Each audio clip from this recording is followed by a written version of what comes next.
Lot 21, £10,000 started. When I open the case and show this to someone, the reaction is electric. Their jaw drops. 46,000.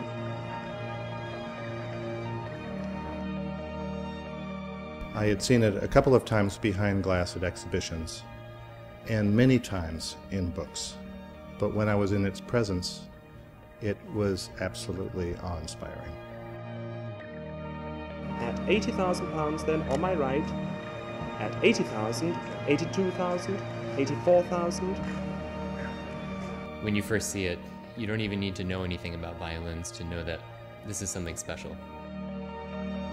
All done at 84,000, at 84,000 then on my right, all done, hills.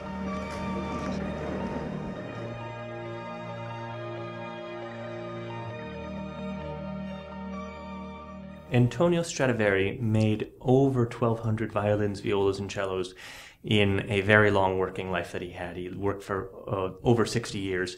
Of those 1,200, nearly 600 violins, violas, and cellos still survive, and most of those are played. There are some, however, which are not played.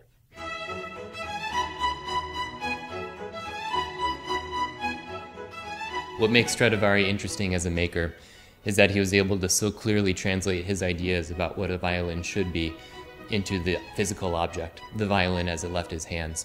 And in that regard, the Lady Blunt is such a key insight, unaltered by time.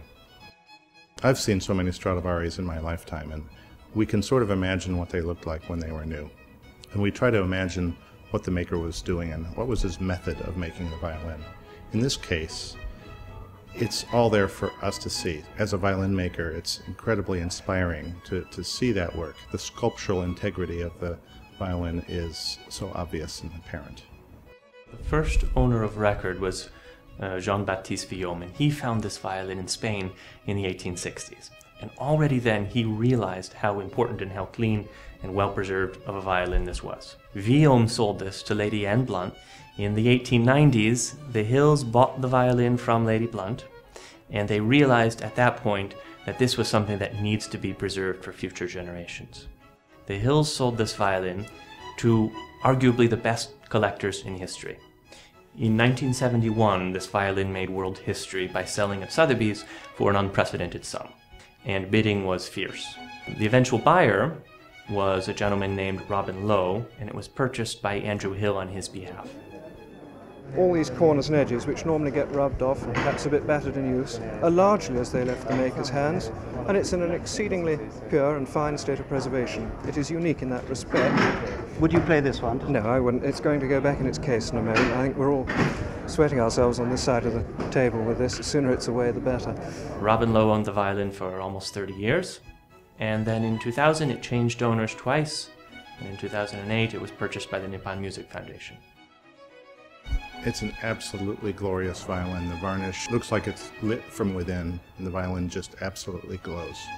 The edges and corners are sharp. They look just like the day it was made.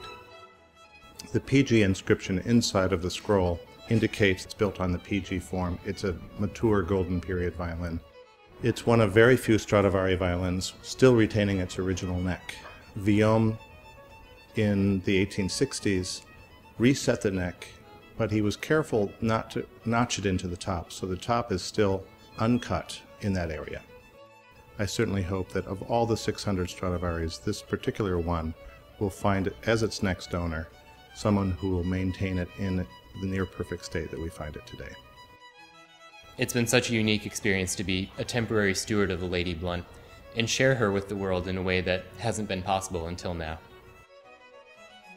One of the most amazing things about having spent the past month with this Lady Blunt is seeing the reaction of the different people when they see it for the first time. They say, how can this be a Strad? This is amazing. This is in pure condition.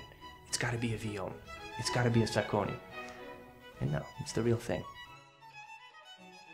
After the March 11th earthquake and tsunami, the Nippon Music Foundation thought that every individual and every entity should make a gesture, should give something, give some sacrifice to this cause. They decided they would sell the Lady Blunt, and that they would donate all proceeds to tsunami and earthquake relief. It's rare to have the opportunity to buy a top Stradivari violin. The fact that it's the Lady Blunt is a once-in-a-lifetime opportunity, and it's wonderful that this opportunity comes with a larger humanitarian benefit.